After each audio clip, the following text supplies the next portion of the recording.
Cada diciembre, el mundo entero se vuelca en una historia que creemos conocer al dedillo. Un niño, un pesebre, Belén. Pero, ¿y si les dijera que esa historia tan familiar no es, digamos, toda la verdad? ¿Y si las piezas más importantes de la Navidad no surgieron en Judea, sino en los pasillos del poder de Roma y en la mente de un santo un tanto radical? Esa es la pregunta del millón, ¿verdad? ¿Quién inventó realmente la Navidad? Pues la respuesta, ya de adelanto, no es nada sencilla. Nos va a llevar de la mano de un emperador romano con una visión política increíble a un santo revolucionario que le dio la vuelta por completo al corazón de esta fiesta. Bueno, pues vamos al lío. Todo este misterio empieza con una cosa muy simple: la fecha. ¿Por qué el 25 de diciembre? La respuesta, desde luego, no está donde la mayoría de la gente se imagina. Y aquí es donde la historia tradicional choca de frente con una pista clave, una que está, curiosamente, en el propio Evangelio de Lucas. Por un lado, la tradición nos pone en pleno invierno, pero por otro, el texto bíblico habla de pastores que pasaban la noche al raso con las ovejas. Y algo no cuadra. Y es que vamos a la fuente, al origen de todo. Si uno coge los evangelios que narran el nacimiento, Mateo y Lucas, se da cuenta de algo sorprendente. Ninguno de los dos dice ni una palabra sobre la fecha, ni rastro del 25 de diciembre, cero.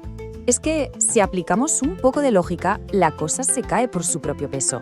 En Belén, en diciembre, hace un frío que pela. Las temperaturas bajan, hay heladas. Vamos, que ningún pastor en su sano juicio dejaría su rebaño durmiendo a la intemperie. Por eso casi todos los expertos coinciden.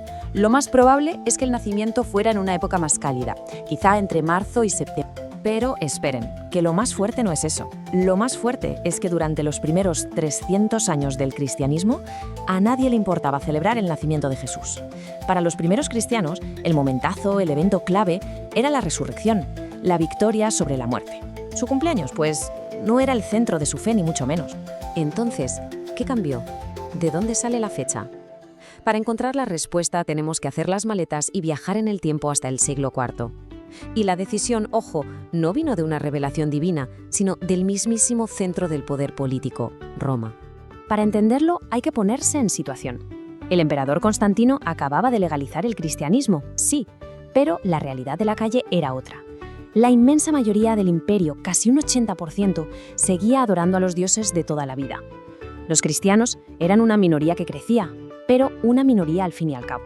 Y esa mayoría pagana tenía una de sus fiestas más grandes y populares justo el 25 de diciembre, el Natalis Solis Invicti, o sea, el nacimiento del Sol Invicto. Era una celebración por todo lo alto, para festejar que el dios Sol simbólicamente renacía y le ganaba la batalla a la oscuridad del invierno. Fíjense en las fechas, que aquí está toda la clave. En el 313 el cristianismo se hace legal. Apenas 20 años después, ¡zas!, en el 336, el Papa Julio I toma una decisión crucial. Declara oficialmente el 25 de diciembre como la fecha del nacimiento de Jesús. ¿Casualidad? No, para nada. Pura estrategia. Y aquí se ve la jugada maestra, una auténtica genialidad de marketing. En lugar de prohibir una fiesta súper popular, ¿qué hizo la Iglesia? La absorbió, le dio un significado nuevo. La idea del sol invicto que trae la luz se transformó en Cristo como la luz del mundo, un movimiento brillante para evangelizar la cultura desde dentro. Pero claro, la fecha es solo una parte de la historia. Para entender el alma de la Navidad, ese sentimiento que realmente nos toca, tenemos que dar un salto enorme en el tiempo.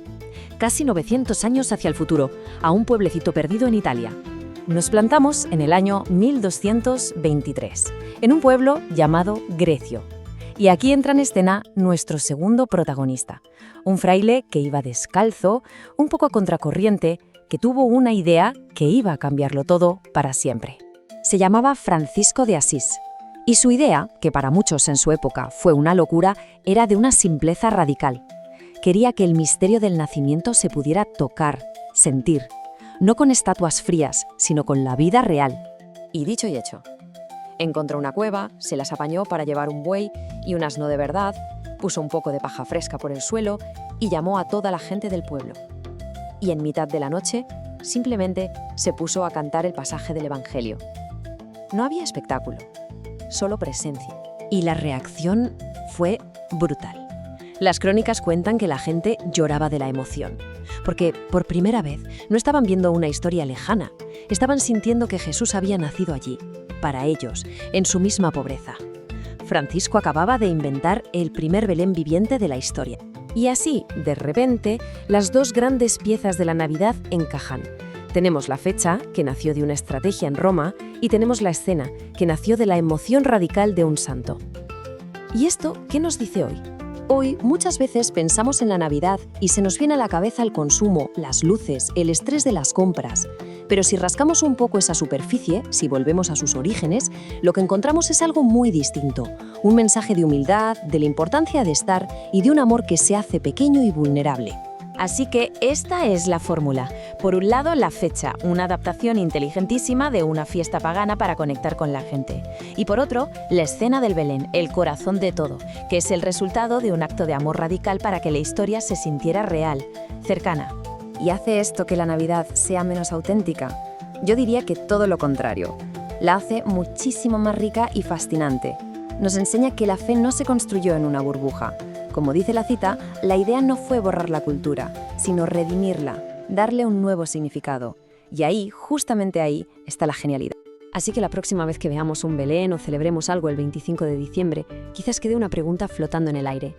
¿Estamos simplemente repitiendo una tradición de siglos o estamos conectando con una revolución de amor que empezó en una cueva de Italia y que fue capaz de transformar una fiesta dedicada al sol?